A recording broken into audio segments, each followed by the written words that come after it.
Olá, meu irmão, minha irmã, paz e bem. Eu sou Alberto Almeida e estamos iniciando mais um programa Cidadania e Justiça.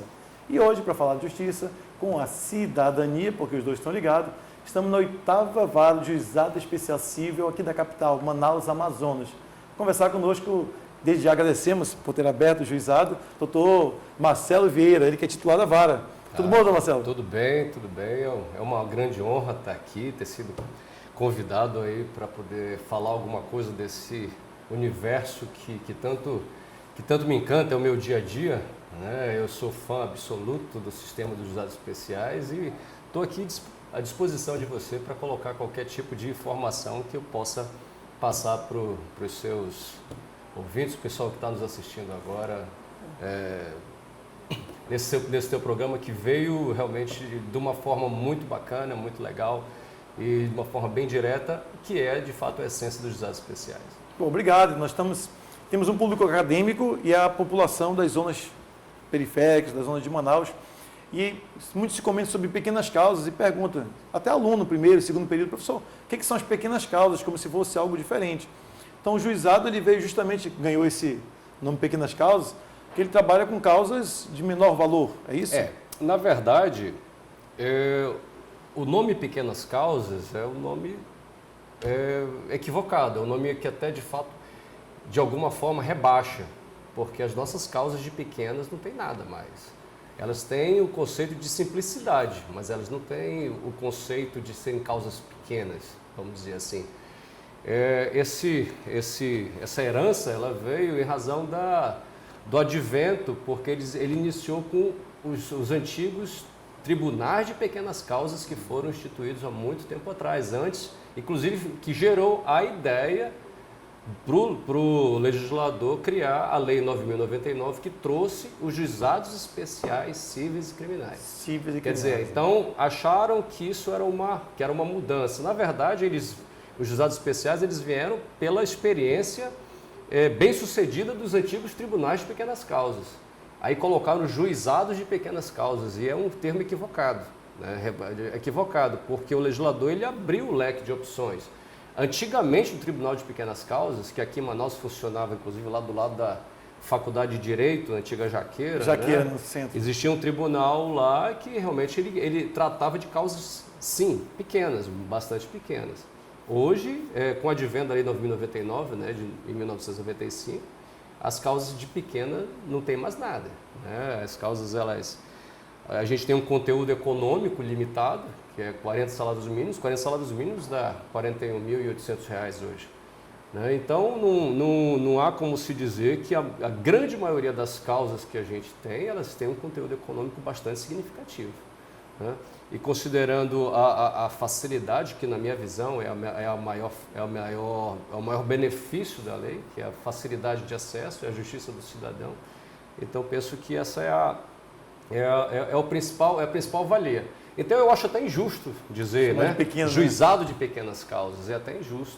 Hoje todos vão para os juizados especiais. Os juizados especiais eles prestam jurisdição, não é só para o pobre, não é só para a classe média, não é só para o rico. Não estão aqui, né? Tem uma casa, pode discutir, sim. Imóvel, sim. Compra venda de um imóvel, sim, de repente... Sim. Se no caso do imóvel, uma rescisão contratual, uma compra e venda que pretenda ser desfeita, se for acima de 40 salários mínimos, se ofenda R$ 41.000, de fato, ela pode ser processada normalmente nos juizados. O conteúdo econômico é o principal delimitador, né, do que seria a diferença, né, de acesso dos juizados para a justiça comum. Que muda completamente, né? Sim. Sendo o grego já tratava um formato similar. Claro, formato grego diferente do nosso aqui no Brasil, sobretudo pós-Constituição de 88. Mas o interessante é essa facilitação, porque por vezes o cidadão ele deixava de ir à justiça, procurar o judiciário, poxa, eu vou ter que ter um advogado caro, pagar caro, para resolver algo que custa, sei lá, um celular. E hoje, dependendo do celular, não é tão barato, e dependendo da causa, ele pode vir sem advogado. Eu não aconselho, mas dá para vir sem advogado até o judiciário. Na verdade, assim, é como a lei, eu coloco a Lei 9.099 como uma das mais modernas que nós temos no Brasil hoje.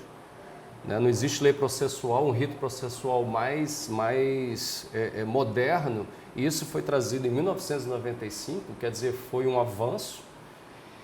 A gente nota, a gente percebe inclusive que as alterações do CPC do ano passado vieram para meio que aproximar o processo civil comum para a lei dos juizados especiais, pelas experiências... Perceber a celeridade, né? Pelas experiências salutares, né, que existiu com o advento da Lei 9.099, foram criadas com ela. E dentre outras situações, sim, de fato, está o acesso à jurisdição, o acesso facilitado, que, até na minha visão, é fácil até demais. É fácil até demais, o que acaba por muitas vezes até prejudicar, né, o próprio jurisdicionado, que precisa sim, né, da análise primordial de um advogado de profissional do direito para poder fazer isso. Eu, certo dia, já tive a oportunidade, e até com os alunos, um exemplo que ele citou, coloquei no celular. É um celular simples, antigo, foi um contrato de compra e venda, um contrato verbal de compra e venda, um celular não valia R$100. A discussão era porque R$40, R$50 de diferença. E não conseguiram entrar num acordo e buscar o judiciário, quer dizer, quanto o judiciário gasta para ter audiência, não só uma audiência, que às vezes é a conciliação, depois a instrução, aí o juiz julga, só o que gasta. Hoje nem tanto papel, o tempo é muito importante, até papel se gastava, o papel gasto com a tinta da impressão era mais caro do que a demanda que eles estavam trazendo para o judiciário. Não, eu até coloco que hoje os juizados eles estão sendo vítimas, né, do seu próprio sucesso. A nossa demanda, nós temos em Manaus, são 16 juizados especiais cíveis, 5 juizados especiais criminais e 1 juizado da Fazenda Pública Estadual e Municipal. Com exceção do juizado da Fazenda Pública Estadual e Municipal e os juizados criminais, até porque o juizado da Fazenda é o maior de todos, é o que tem a maior demanda disparada de todos os outros. Existia uma demanda reprimida quando o juizado especial da Fazenda foi criado, ele trouxe para si toda essa demanda reprimida, que é o que você falou agora, né? Antigamente ninguém buscava resolver qualquer problema que você tinha com a justiça, com o Detran, uma multa de trânsito, uma situação que eventualmente, deixa para lá, eu vou pagar, vou pro Jari, mas não vou discutir isso não, fui injustiçado pelo cara que eu não estava nem em Manaus, meu carro estava na garagem, recebi uma multa e não consigo tirar a multa Hoje está lá. As pessoas estão procurando o juizado a cada dia e essa demanda só tem a crescer. Eu não tenho números precisos, mas a demanda mensal dos juizados da Fazenda Pública está em média de 1.000 processos por mês. Ou seja, a tendência é acumular cada vez mais, porque não tem como julgar 1.000 processos em um mês. Porque existe uma coisa bastante interessante com relação à justiça. Trabalho atrai trabalho. As pessoas, quando veem que a coisa funciona, que a coisa anda, vai na propaganda de boca a boca e tal, resolve, não, tu conseguiu, vou tentar conseguir também. Vou conseguir um advogado que descobre uma situação, consegue fazer um bom trabalho, ganha uma causa. O sucesso de ver o seu problema resolvido pela parte é a propaganda que ele vai fazer adiante, vai falar para o outro, olha, eu tive um processo parecido, eu tive uma situação parecida, eu fui lá, resolvi, contratei, está aqui o advogado, esse aqui que fez para mim e resolveu, e vai. Então, o trabalho atrai trabalho. As pessoas como veem que o juizado funciona, e funciona mesmo, né? As pessoas que veem como acabou-se aquela história que existia antigamente, né? Dizer, eu ganhei e não levei. Não, as pessoas ganham, as pessoas levam, as pessoas conseguem ver os seus direitos respeitados, né? E isso é por força da eficiência dos juizados. Da estrutura que hoje é montada, que foi montada, que está realmente sendo bastante condizente com a demanda de justiça que a população precisa. Então, realmente concluindo, os juizados, cada juizado está com uma faixa de 500 processos por mês. 500. Né? Todos os 16 varas têm a mesma, porque o sistema ele faz um equilíbrio. Daí que há necessidade de que haja uma distribuição, para que haja um equilíbrio, que não existe uma vara com uma vara com 1.000 processos e outra com 200 por mês, né? Isso acaba você limitando, dá mais acesso à justiça para outras pessoas, para uma determinada camada da cidade, populacional da cidade, em detrimento de outra. Então, essa demanda é que está sendo o nosso maior problema, o nosso maior gargalo, né? Porque, pela essência, a lei ela exige uma audiência. Então, são 500 processos por mês, são 500 audiências que têm que ser pautadas. Pelo menos. Né? Então, assim, a gente está vivendo no período agora, né, de pandemia, que a gente não pode fazer as audiências presenciais. As audiências por videoconferência elas são muito mais difíceis de serem feitas, as pessoas acham que é mais fácil e não é. Né? Fica a dificuldade do registro, as imagens que a gente registra nas audiências telepresenciais, elas demandam um mecanismo para poder jogar as imagens no sistema, elas são demoradas, elas sobrecarregam, tem que armazenar tudo, tem que colocar as imagens todas no SAG, né, no sistema de automação da justiça, e isso demanda tempo. As audiências presenciais realmente são muito mais rápidas, né? E muitas das vezes elas são bem necessárias. Daí que eu falo que a lei ela poderia já avançar. O Código de Processo Civil avançou, acompanhando os juizados. A lei dos juizados ela precisava acompanhar também por conta de entender realmente essa ótica, que tem realmente audiências que não se fazem necessárias, né? Elas podem não... Poderia ser abolido, inclusive, na minha visão, mas isso daí muitos são contrários a isso, mas todos acham que tem que ter a primeira audiência inaugural, e eu acho que realmente não. Mas também teria que ser uma providência que precisava ser feita com muita cautela para justamente não desvirtuar o sistema. O sistema da Lei 9.089 ele é muito eficiente hoje. Então é preciso... Célere e eficiente, né? Então, você que está chegando agora... Convidamos você a compartilhar o programa lá na nossa fanpage, Alberto Dalmeida, no Instagram, @AlbertoDalmeida.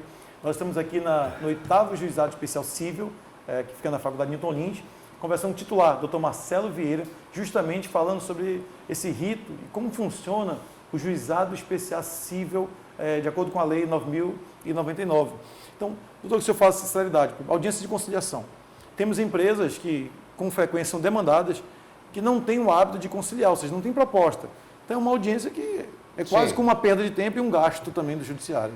Na verdade, na essência era para sempre ter apenas uma audiência. Uma audiência. Conversou, perguntei, não tem proposta. Tenta fazer a conciliação, tenta se buscar a conciliação. A conciliação, de fato, ela é mais eficiente entre pessoas físicas. De cada 10 processos envolvendo pessoas físicas, 8 existe uma possibilidade concreta de acordo. Que é dele, o direito dele, não é? O direito disponível é deles. Agora as empresas eu não sei qual seria a ótica empresarial que elas têm, as empresas, as maiores demandadas, as empresas de telefonia, as concessionárias de serviço público, né? Eu não sei qual é a ótica deles, que eles não querem, dar o braço a torcer, propor um acordo, sabem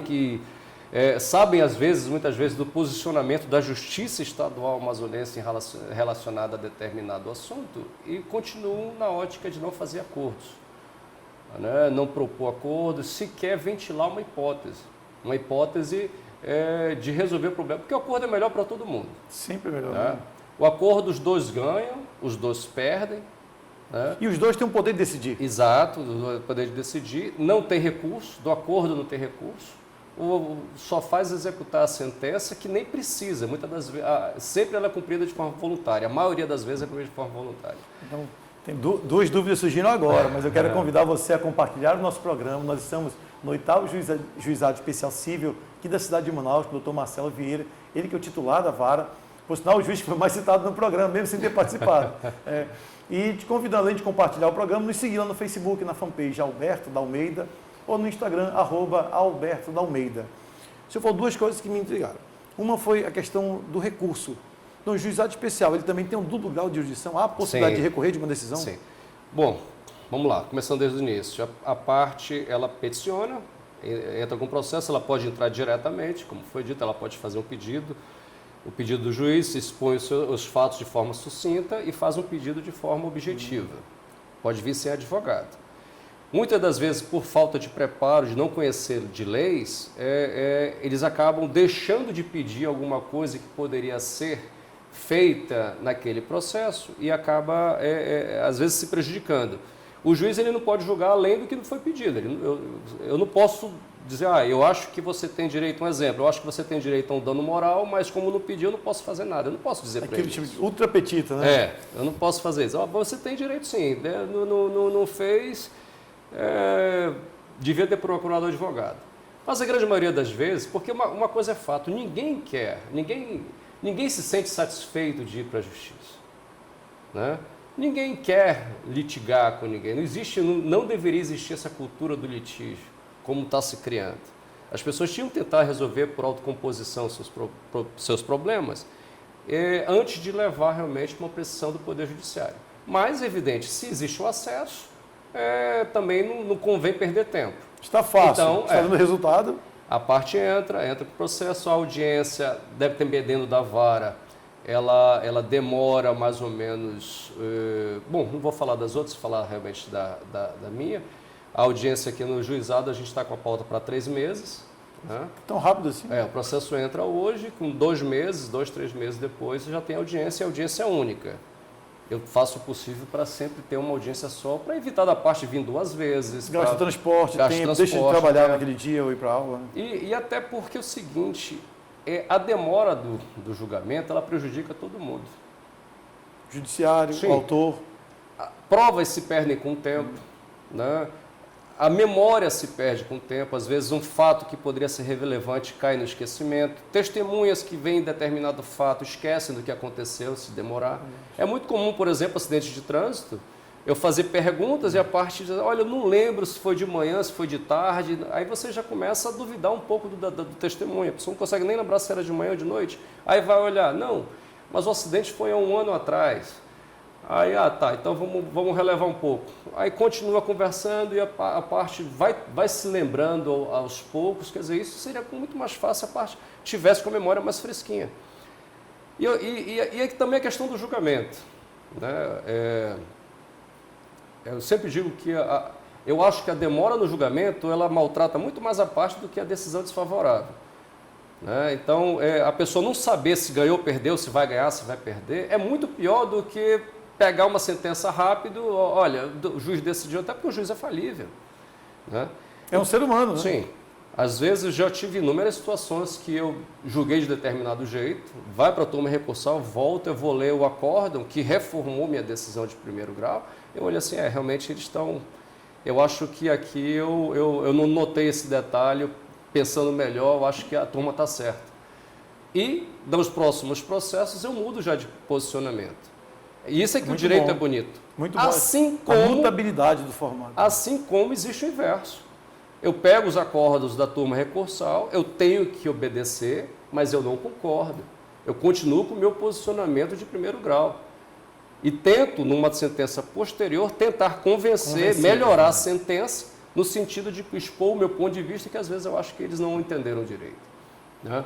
Então, existem todas essas óticas. Daí o porquê do duplo grau. Realmente, o duplo grau de jurisdição ele é feito também por 3 juízes de 1º grau. Então, não são os desembargadores do TJ, não vai para o TJ. Não. Da sentença, então, entrou com o processo, tem uma audiência de conciliação, a instrução que é feita de imediato ou o mais próximo possível, uma segunda audiência de instrução e julgamento para a produção de provas. Uma característica do juizado também é que todas as provas têm que ser produzidas em audiência. Não existe prova externa, não existe perícia. Periciar, reconstituição. O máximo que existe é uma inspeção judicial, que ele pode inspecionar pessoas e coisas, o juiz pode inspecionar pessoas e coisas, mas que é muito raro de acontecer. Muito raro de acontecer. Somente já tive situações de sair da audiência, levantar, entrar no meu carro e ir lá no local para verificar uma situação específica de algum determinado assunto que ficou levantado em audiência, que a gente fica que se faz. Ou o juiz pode determinar que alguém o faça em nome dele, alguém de sua confiança o faça. Isso tudo está previsto na lei. Então indica o servidor, verifique se isso é verdade. Então, da audiência de instrução já vem logo a sentença. Da sentença, cabe o recurso inominado, né? É o único recurso previsto, até porque do juizado uma característica também é que não existe recurso das decisões interlocutórias, das decisões tomadas ao longo do processo. Né? Uma antecipação de tutela, não cabe o recurso de agravo de instrumento, por exemplo, que existe no justiça comum. Né? Existem alguns estados que estão até aceitando, mas eu particularmente acho que é uma excrescência, né? Até porque existe o princípio da taxatividade que não prevê o agravo de instrumentos, não prevê, então, se a lei não prevê, então não tem como ser aplicado, né? Tá, doutor, por analogia. Mas... Eu tirar a dúvida que está aqui em casa, o que é esse agravo de instrumento? É que o juiz, antes de sentenciar, antes de acabar o processo, ele pode ter algumas decisões. E dessa decisão, a parte pode não concordar e recorrer da decisão. Isso na justiça comum. Então, o programa ele veio justamente para explicar um pouco o que é esse judiciário, porque tem gente que pensa assim, como se o juiz fosse um alienígena, medo de falar. Eu já estive em audiência, que é a parte do meu lado. Imagina, a pessoa confia em mim, porque me contratou, estava me pagando para estar na audiência, e ela com medo, disse, calma, eu estou aqui para te representar. É um ser humano, ele vai te receber de forma educada, você não está aqui para ser torturado, isso não é aquela visão de filme que muitos acham que vai chegar e vai ter uma plateia, igual no tribunal do júri, para resolver uma questão de uma compra de carro, de uma dívida, como se fosse algo vinculado a um filme americano, o que não é verdade, isso não tem nada a ver. Não, aí, um dos motivos de eu gostar tanto do sistema dos juizados, que eu realmente sou entusiasta do sistema, eu gosto do sistema.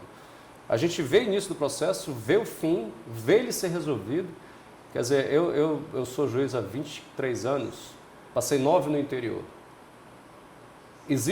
Eu passei por um município, meu último município foi Rio Preto da Eva, que eu passei 4 anos lá. Eu cheguei lá, tinha processo que já contava com 5 anos, eu saí de lá e não consegui resolver. Isso frustra o juiz. As pessoas acham que não, o juiz quer trabalhar, ele quer ver o resultado também. Ele quer dar andamento naquele processo, ele quer dar andamento naquela situação, ele quer ver o problema resolvido, porque sabe que o jurisdicionado ansia isso. A gente precisa ter essa noção do nosso dever, né? Do nosso dever de prestar a jurisdição. E prestar a jurisdição é resolver o problema. A gente está para resolver os problemas. Né? Então, o juizado, você consegue ver o início, o meio, o fim, o pagamento de uma forma célere de situações que eventualmente... eu acho até que os juizados, inclusive, fazendo um adendo, que os juizados são injustiçados. Por conta que as pessoas falam, eu tenho um processo, meu processo demorou 6 meses para chegar numa sentença. O mesmo processo na justiça comum levaria 6 anos e ninguém fala nada. Ninguém fala nada. As pessoas parecem que toleram a demora na justiça comum. Inicialmente, para a parte, a diferença é o valor da causa, né? A Justiça Federal demora muito mais tempo do que isso. Aí fala, a Justiça Federal é a que funciona. Não. Existe sobrecarga em todas as esferas de poder, justamente porque cada vez mais o judiciário está dando a resposta, está buscando dar a resposta. É evidente. Quem fala... Existe até uma situação engraçada, né, que eu sempre comento.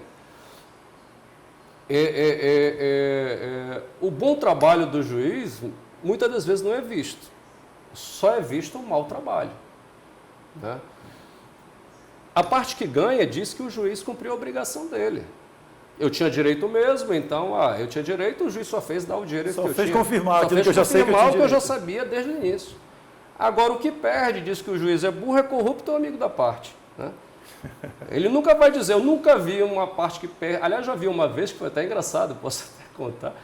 A parte que perde chega e diz, não, doutor, realmente eu estava errado mesmo, a sua sentença foi justa, beleza. Eu nunca vi ninguém fazer isso. E nem quero, né? E nem quero, porque essa não é a nossa função. A gente tem que ter sempre tem que trabalhar com a isenção necessária para a função. É só uma vez que eu achei engraçado que a parte me encontrou na drogaria, na padaria fora, o senhor está lembrado de mim? Eu falei, não lembro, desculpa, nunca... 8, 10 audiências por dia. O senhor julgou um processo meu semana passada, aí eu olhei assim, eu julguei o processo meu semana passada, estava lá com o senhor, tá, e o senhor ganhou ou perdeu? Aí, não, eu perdi. Aí eu falei, opa, esse cara vai querer me bater, né? Eu já fiquei assim, né, desconfiado. Disse, não, mas o senhor estava certo mesmo. A minha ex-mulher realmente porque eu estava...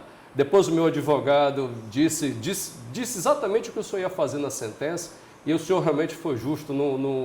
Quer dizer, ele gostou, né? Que eu não fui injusto. Que é aquela história até do... Vamos comentar, né? O que ninguém aceita é a injustiça, inclusive o criminoso. Né? O criminoso lá, o cara que está preso, ele sabe que cometeu, sabe a pena que era cabível a ele, conhece mais jurisprudência do que muita gente. Verdade. Né? Então ele não quer que o juiz criminal seja injusto com ele, né? Ele se revolta muitas das vezes com a injustiça. Ele quer ter a pena adequada ao seu Seriam processo. 5 e o juiz condenou 7 a 8. Daí é que é aquela situação, né? O advogado é essencial nessas situações, até como coadjuvante no ato de julgar. O advogado, ele tem que ser o primeiro juiz da causa, ele tem que analisar a causa, ele tem que ajudar no decorrer do processo, tem que ter a lealdade processual de buscar a verdade real, não omitir. O advogado ele não é obrigado a dizer tudo, mas ele é obrigado a não mentir. Isso é fato. Advogado nem precisa dizer, não, a prova está lá na folha X. Não vai dizer isso, né? Ele vai dizer, não, o meu cliente se fez isso, fez por conta disso, e buscar o melhor mecanismo de defesa e buscar equacionar da forma mais concreta. É algo que nós conversamos muito com os alunos aí em sala de aula para já sair da faculdade correta. E a academia é uma preparação porque ele vai encontrar no mercado de trabalho. Mas olha, aproveitando para te convidar a compartilhar o programa, nós estamos sendo recebido aqui do Dr. Marcelo Vieira, que é titular do 8º Juizado Especial Civil da cidade de Manaus, capital do estado do Amazonas. O senhor falou algo interessante, a questão da celeridade, e muitas vezes a pessoa coloca a responsabilidade até de uma decisão ao judiciário. E nós sabemos que o judiciário ele cumpre o que está na lei.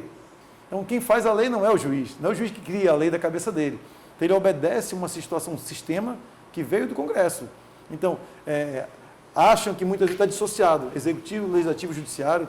Atualmente tem uma discussão que não vem ao caso aqui, mas saber que a legislação ela não vem do juiz, não é o juiz que cria a lei da cabeça dele. Eu dou o direito a você, A ou a B. Então ele depende de um código civil, de um código de processo civil, que não foi ele que redigiu. Sim. Na verdade, a gente tem sempre que tentar pensar que a lei, ela nem sempre é justa, mas a lei tem que ser feita para ser obedecida. Existem leis injustas, sim, na minha ótica existem leis injustas que realmente elas poderiam ser feitas de outra forma, né? Versar sobre outras situações, mas independentemente disso, quem as fez foi o representante do povo, né? Ou seja, um deputado, né? Os deputados, e nós somos obrigados a obedecer, né? Mas nem sempre a lei é justa, mas a lei deve ser sempre obedecida. Que, por vezes, o deputado mal entende do sistema jurídico, não Sim. sabe como funciona, Sim. nem sempre contrata um assessor que tenha conhecimento, que quer redigir a lei. Se ele conseguir com seus pares aprovar, aí você, cidadão, tem que respeitar aquilo que veio, ou seja, o fruto de algo que não tinha a menor noção, de uma pessoa que não sabia. Legítimo, o juiz tem que cumprir. Sim. Então, assim, algo interessante, o senhor falou agora há pouco da celeridade, eu não consigo, eu sou professor de direito constitucional, estou na instituição, na faculdade, dou aula na pós-graduação também, e eu não consigo entender, perdoe aqui o advogado ou o professor que não concorda com o meu comentário, até o juiz que não concorda com o meu comentário, por que de tanto recurso na justiça comum? Então, quando o senhor fala agora do juizado especial, o ideal seria que se a justiça, de modo geral, tirando algumas exceções, fosse muito próximo ao juizado, pelo menos no rito. Sim. O rito fosse próximo. Diminuiria muito tempo. Você citou o Rio Preto da Eva, processos 4, 5 anos. Por quê? Aí o advogado agrava, aí recorre, embarga, e aí fica essa discussão entre os advogados de quem conhece mais processo civil, e as partes ficam na dependência de esperar 10, 15, às vezes 20 anos, uma decisão do juiz que não tem culpa. Ele tem que cumprir, porque tem recurso, ele vai ter que esperar todo aquele procedimento. Então, o juizado hoje não passa por isso, né? O juizado, ele obedece, né, ao princípio da concentração dos atos, né? O processo ele é único, não existem recursos paralelos, não existem... todas as demandas têm que ser debatidas, discutidas dentro do processo principal, né? E da decisão final só existe o recurso de agravo, o recurso inominado, que vai para a turma recursal. O colegiado, né, de juízes. E é um colegiado, no Amazonas nós temos 3 turmas recursais, né? Todas elas com a competência mista. O que é a competência mista? Seria o julgamento dos processos cíveis, criminais e da fazenda pública. Existem estados que fazem a competência exclusiva, que eu acho que deveria ser um avanço, que o Amazonas devia sim, de fato, também adotar, mas inclusive já é alvo de deliberação do Tribunal de Justiça, né? mas penso que no futuro próximo pode haver alguma mudança nesse sentido. De ter uma turma, por exemplo, só para a Fazenda Pública. É uma matéria muito específica, né? muito específica, permitiria a especialização do tema e permitiria, inclusive, também a uniformização de pensamento. Hoje nós temos 3 turmas fazendo em situações que às vezes tem divergência entre elas, né? Então, o pensamento seria único, uniforme, de 4 magistrados, porque a turma recursal, votam 3, a cada processo é designado um relator que vai contar o processo, que vai levar a sua proposta de julgamento e que vai haver a concordância ou não de outros 2 que compõem essa turma. Ela é formada por 4, porque a própria lei ela especifica que os juízes que compõem a turma recursal, as turmas recursais, eles devem ser compostos essencialmente, preferencialmente, aliás, por juízes de juizados especiais, conhecedores do sistema. Conhece o sistema. Exato. Então, eu julgo processos de juizado na turma recursal, que eu componho a primeira turma recursal. Então, existem processos que caem na minha turma. E, evidentemente, eu não posso dizer que a minha sentença está certa, eu não posso confirmar lá em cima. Então, os outros 3 juízes que estão junto comigo na turma decidem aquele processo. E assim vai com relação às outras 2 turmas, né? As turmas também são compostas por juízes de várias comuns, várias criminais, né? Então, existe realmente, é muito importante essa diversidade de pensamento, porque o direito não pode ser engessado, né? O direito tem que se modernizar com o tempo, as situações elas mudam, elas são mutáveis, o que era um problema hoje, amanhã pode não ser, o que amanhã vai ser problema, hoje pode não ser, amanhã pode ser. Então, a gente tem que realmente sempre tentar se adequar. Tem que estar se atualizando, se adequando à sociedade, né? Sempre. Cada dia existe uma situação diferente, né? A cada dia que eu já tenho 10 anos de juizados, né?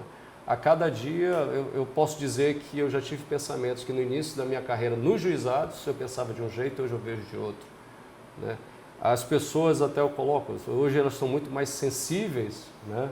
As pessoas estão muito mais suscetíveis a danos, a ofensas. A internet hoje é um carro cheio de ofensas, né? Aquelas fake news, as fake news, a injúria, a calúnia, a difamação. As conversas nas salas de bate-papo das redes sociais. O WhatsApp, e né? Que às vezes uma conversazinha, uma palavra, uma bravata, vamos dizer assim, né? Uma coisa falada, dita num calor de uma raiva, de uma discussão, gera um processo de indenização por danos morais, porque a pessoa se acha ofendida para outros. Então, isso tudo cai nos juizados especiais, né? Essas questões todas. Defesas, pessoas importantes que as pessoas, eu nunca vou processar esse cara porque ele não vai. Eu já vi situações de autoridades do Estado serem demandados como réus e tem que vir para a audiência. Não quer vir, tem que vir. Tem que vir. Vai ter que vir. É um comum, é igual a qualquer Muito outro. bom desmistificar, né? Isso da população. Sim. Então, você que chegou agora, eu te convido a seguir lá no Facebook, compartilhar também, Alberto da Almeida, ou no Instagram, @Alberto da Almeida. Nós estamos no 8º Juizado Especial Cível, conversando titulado, Vara, doutor Marcelo Vieira. Doutor, antes de terminarmos, tem uma dúvida. O juiz decidindo, a parte sai daqui, ela mesma vai cobrar ou tem algum servidor, sabe, não cumprindo, o Estado mesmo cobra? Não, na verdade, o juiz decidindo, tendo a sentença, a única coisa que se pede é que a parte peça para aquela sentença seja executada, né, que é o termo. Quer dizer, que faça valer o direito que está escrito no papel. Basicamente, a pessoa chega aqui, quando a pessoa não tem advogado, ela chega aqui, nós temos um formulário, ela só faz escrever. Solicita a execução da sentença de folha X, eis que trânsito no julgado. Nós orientamos, né? E o resto tudo é feito pela secretaria. Se vocês não cumprirem, o próprio judiciário você vai ter que cumprir. A gente diligencia, a execução faz a execução, há todo o diligenciamento, existem servidores específicos para isso, né, que que já tem realmente a experiência de tentar fazer valer a sentença, até porque a história do ganhar e não levar é tão aborrecente para a parte quanto é para a gente. Nós também queremos ver a sentença ser. Ainda que não tenha que haver paixão, o juiz não tem que ter paixão pela sentença que fez, ele não tem que ter a prepotência de achar que ele é o dono da verdade, né? Mas ele quer sim fazer valer a sua decisão, né? Então, o ganhar e não levar é muito chato, sabe? É uma situação que para isso o Estado tem um suporte, né? E isso causa um descrédito, né? Nós vivemos com algumas empresas que estão em recuperação judicial e que eles são acionadas, por exemplo, estão em recuperação judicial lá no Rio de Janeiro, são acionados, o processo anda, quando chega na fase de sentença, o juízo da recuperação judicial é o apropriado para fazer valer o pagamento daquela determinação que foi feita aqui na Justiça do Amazonas. Quer dizer, então, a coisa muda de figura, nós temos que encaminhar para lá o crédito da pessoa porque o outro juiz decida quando é que a empresa que está em recuperação judicial poderá pagar, vai fazer o pagamento. Exato, né? Então, são situações assim que quando nós tentamos explicar para a parte é muito difícil.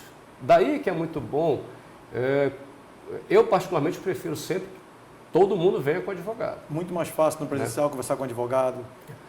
Tá? Eu acho que sempre devia vir com um advogado. E até acho também, eu sou contra não ter sucumbência em primeiro grau, quer dizer, não ter a obrigatoriedade de pagamento de honorários de honorários de advogado em primeiro grau.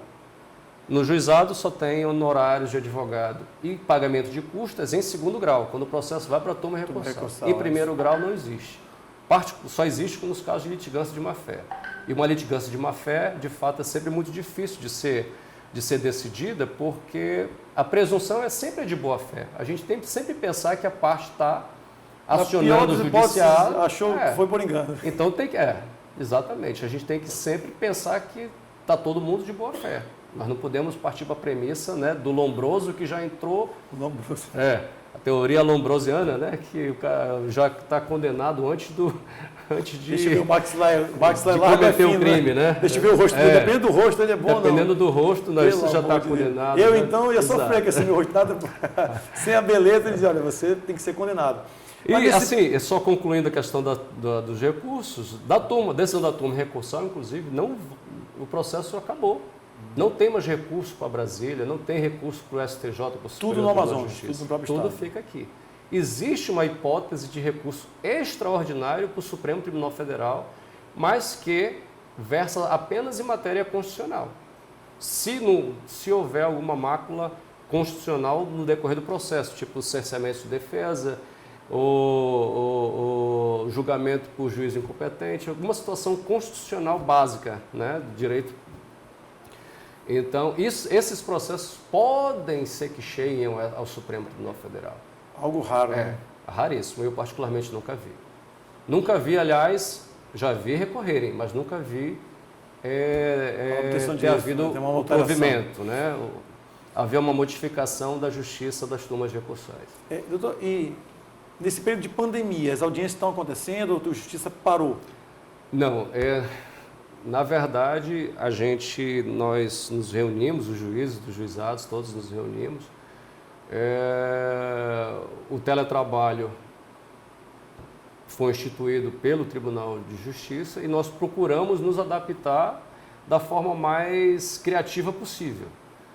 Nós conversamos, sentamos, fizemos testes, situações. A desembargadora Nélia Caminha, atual corregedora, ela era, na época, a coordenadora geral dos juizados especiais cíveis, ela baixou uma portaria em cima do que foi debatido e as audiências todas estão ocorrendo por intermédio de WhatsApp. Todos os processos... O juiz, promotor, parte, tudo no WhatsApp? No cível, nunca tem promotor, né? Não existe... Mas no cível, cada processo é criado uma sala virtual. Cada pessoa da sua casa conversa no WhatsApp, por escrito, ela se tornou uma audiência por escrito. Né? O porquê por escrito? Por causa do registro. Aí, muita gente me pergunta, por que para ser mais rápido não faz uma audiência por videochamada no WhatsApp? Simples, porque o WhatsApp não grava. E a gente precisa do registro do que foi discutido, debatido no processo. Mais um motivo para ter um advogado. Mais um motivo para ter um advogado. Dá pessoas que não têm, não lê bem, não escreve bem. E sabe, uma grata surpresa foi ver que as partes, mesmo os que não têm advogado, atenderam o chamado de fornecer o seu número pessoal para fazer esse tipo de audiência. Né? As outras partes, hoje é comum, as audiências são dos advogados lá em São Paulo, Rio de Janeiro, espalhados pelo Brasil, todos fazendo uma audiência. Já nem contrata mais aquele advogado audiencista. Né? Audiencista que vem só para audiência, que chega às vezes na audiência e não sabe nada do que aconteceu, não sabe nem o que diz a defesa que ele vai sustentar, né? Então, os advogados todos, a maioria, cada um do seu escritório, as pessoas de cada um da sua casa, se houver a necessidade de uma prova testemunhal, é que se passa para os mecanismos de videoconferência existentes, as ferramentas, que a turma recursal ela adotou o Zoom, né? A turma recursal adotou o Zoom. As audiências, as sessões da turma recursal, elas são feitas pelo Zoom, transmitido em tempo real para o YouTube. Pelo YouTube. Então vai para o YouTube também. Vai para o YouTube, elas são públicas, né? Continua a publicidade. As sessões das turmas recursais. E nas varas, os juízes tiveram uma certa liberdade para poder escolher a ferramenta mais adequada. Entretanto, o Zoom é pago. O tribunal paga para o Zoom das turmas recursais, mas para o primeiro grau não teve esse chaveamento. Teria a limitação de tempo do Zoom. Isso é um problema. Então, debateu-se, o MITS e tal, chegou, o CNJ fez um convênio com a Cisco, a empresa Cisco, e disponibilizou o Cisco Webex. E o Cisco Webex tem sido a ferramenta mais usada de todas as varas para poder fazer as audiências de videoconferência. Até porque ele gera um arquivo muito mais leve, que depois para ser jogado no SAG é muito mais fácil. Pesaria muito, né? Então, as varas todas estão... Inclusive, eu até digo, com essa nova ordem causada pela pandemia, eu não vejo como voltar atrás em muitas situações. Eu não me vejo mais fazendo uma audiência... Audiência em Brasília. Imagina, o advogado tinha que ir em Brasília, o gasto. Uma testemunha para ser ouvida. Estou viajando, tem que adiar. Quando é que ela volta? Volta daqui a 3 meses, o processo fica parado por 3 meses. Agora faz audiência por videoconferência. Basta ter internet. Sim, basta ter internet. E funciona de verdade. Né? Perfeito. Muitos colegas até falam, mas como é que você vai saber que a parte não tem alguém lá orientando as respostas que vão ser dadas? A experiência que eu estou tendo nesses meses de pandemia, que a gente está fazendo realmente tudo isso, você percebe,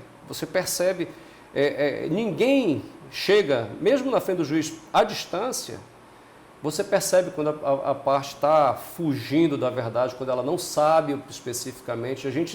Existem técnicas, né, de tomar o depoimento das testemunhas, das partes das testemunhas. A experiência, o tempo, sim, tudo colaboram para... A gente sabe, a gente não está distrito, inclusive. Porque a mentira não é só na internet, a pessoa pode mentir também. Sim, depende da internet. Exato. Quando a pessoa vem disposta a mentir, em algum momento ela cai. E fica de fato feio, né? Ela joga por terra uma situação inteira. Então, as pessoas ficam nervosas na frente do juiz, as pessoas ficam nervosas na frente do juiz, inclusive até a distância. Ser julgado não é fácil. Né? Daí porque o bom da proximidade dos juizados. Né? As pessoas, eu tento fazer o máximo possível que a pessoa se sinta bem, a gente tem que brincar, tem que acabar com certas liturgias, né? Não há necessidade de grande liturgia, de excelência, Vossa Excelência, meritíssimo. Isso até soa como um escudo. O juiz, se eu chegar, olha, exijo que o senhor me trate de meritíssimo. As juizites, né, que falam, né, que algumas vezes exige, isso só afasta a verdade, as pessoas ficam muda até a nervosas. forma de falar da Sim. pessoa, que já começa, quer dizer, poderia ver com alguém que vai contar, Sim. é o Estado, é o Estado falando, né? Olha, eu até comento, e às vezes, e daí que como a experiência é boa, né? Eu já tinha alguns anos de juizado, fazendo audiência todo santo dia, são 20 audiências todo santo dia que nós fazemos aqui no juizado. 20. São 20 casos a serem julgados todo santo dia. Né? As pessoas que criticam aqui não sabem na realidade. Um número expressivo, porque é comum se falar porque o juiz não trabalha. Então, quer dizer, 20 audiências, não se faz. 20 audiências você não consegue. Uma audiência ninguém faz em 1 minuto. Não trabalha 2 minutos. pouco. Né? Não consegue fazer uma audiência em 2, 3 minutos. Não consegue. Então, assim, a audiência leva alguns minutos, às vezes até mais de 1 hora, dependendo da audiência. Sim. 20 por dia, o volume é um volume considerável. Então, eu já tive situações, eu tive um processo que eu acionei como autor, eu fiz a minha petição, não queria advogado, fui lá, não pedi grande coisa. E na hora da audiência, eu fiquei nervoso. Eu, como autor, fiquei nervoso. Quando eu vi a outra parte lá, que me causou o aborrecimento, que eu não fiz tudo para não chegar, mas ele me causou um aborrecimento grave. Quando eu vi a pessoa lá, né, na minha frente, eu fiquei nervoso, eu fiquei com raiva, né, eu me controlei e precisa ter realmente o controle, até porque é uma necessidade realmente que haja urbanidade. É só o que se pede na audiência, que haja urbanidade. Porque eu fui audiência eu levei o advogado. Sério? Então, no fim das contas, tudo se resolveu, né? Nós fizemos acordo, houve pedido de desculpa. Às vezes a pessoa, olha, até é interessante, no dia a dia, existe uma empresa grande, eu não sei se eu estou falando demais também. Né? Fica à vontade. Existe uma empresa grande que tem uma proposta, ela está há muito tempo, acho que eu já estou há 10, 12, 13 anos aqui, e eu sempre vi ela como uma proposta daquela empresa. Ela, inclusive, é a proposta que organiza as outras. Né? Os outros prepostos das várias ações dessa empresa. E, vez ou outra, ela participa da audiência. Ela chega na audiência, ela fala bem assim, só dei proposta de acordo, aí ela começa. Olha, eu tô até com vergonha de oferecer, mas a empresa só me ofereceu, só me permitiu, porque ela tem uma alçada, ela é a dona da empresa, ela não pode dizer quanto ela quer. Né? A empresa só me permitiu oferecer R$3.000 para a senhora, mas eu peço desculpa em nome da minha empresa, peço desculpa para a senhora. A parte olha para ela assim, tá, eu aceito. Tá. Aí chega bancos, os bancos, poderosos bancos, né, que mandam 2 advogados, 3 partes. Proposta de acordo, por mera liberalidade, o banco não reconhece o prejuízo, mas oferece R$10.000. Aí a parte olha para ela assim, não quero, eu quero a sentença. Quer dizer, existe toda uma ótica que tem que ser vista dentro de audiência e as pessoas não estão preocupadas realmente com isso. Né? Elas têm que saber realmente como lidar, como se portar. Os acadêmicos que estão vindo aí, eles têm que saber isso. Eles têm que ser administradores junto com o juiz da justiça. Conhecer o sistema, saber que o juiz não é uma pessoa, falando nisso, não é um alienígena, ele só para... Não, ele faz parte da sociedade. Sim, tem que aprender a ouvir não. Tem que aprender a ouvir não. Muitas vezes o advogado, doutor, eu queria produzir a prova testemunhal. Essa testemunha eu não vou ouvir porque ela é impedida. É óbvio que quem tem interesse no resultado do processo. Aí a parte então consiga-me meu protesto. Eu falei, não existe protesto na lei, mas já está registrado. Eu registro, protesto. O juiz é destinatário da prova. Né? Ou seja, a parte vai ser ouvida. Se o juiz entende que aquela prova não é necessária, a prova não é necessária. Óbvio que depois, a parte que quer produzir uma prova, o juiz sentencia por falta de prova, aí ele está se contradizendo. Né? Não, a parte não apresentou prova, então julga improcedente. É uma contradição grande, né? Vamos dizer assim. Mas tem que ser avaliado aquilo ali, tem que saber a utilidade da prova. Né? O advogado do requerido, até porque isso causa, às vezes é um tiro no pé, eu costumo dizer. O advogado que quer protelar o processo, mesmo sabendo que a sua empresa está errada, mesmo sabendo que, em vez de procurar a decisão mais justa, que ele pague o menos, o que é que ele faz? Ele quer protelar o processo. Quer mostrar o serviço como se isso Exato, fosse bom. como se isso fosse bom. E isso causa uma indignação no juiz, sim. Então, o que o juiz, muitas das vezes, pela atuação do advogado, e aqui não é crítica a ninguém, tá? Eu só estou querendo, não critico nem A, nem B, nem C, até porque eu não levo nada ao pessoal. Eu já tive inúmeras discussões com vários advogados, amigos meus, inclusive o Tico foi um, né? E até engraçado, às vezes a gente discute em audiência, discute de forma ordeira, termina a audiência, a gente começa a falar de futebol, de luta, né? E a outra parte ficou olhando, esses dois aí estão... Não entende que ele é profissionalismo, é um trabalho. Sim, agora cada macaco no seu galho, né? A gente tem que saber todo mundo saber discutir com respeito, né? Discutir com respeito, debater o direito. Né? O nosso programa é justamente para desmistificar a justiça, mostrar que o Estado judiciário, judicional está aqui para a população, então você que tem uma demanda poderá buscar o judiciário, perca o medo, entenda que todos somos a sociedade. Ele se pode resolver o conflito conversando, resolva conversando. Chama alguém para resolver se vocês dois não resolvem. Em terceiro caso só, está na palavra de Deus, chama a Assembleia, que no caso é o Estado, para que o Estado possa resolver. Se vocês dois conhecem um fato, não conseguem entrar no acordo, esse terceiro que nem lá estava quando aconteceu aquela demanda, vai ter que decidir. Né?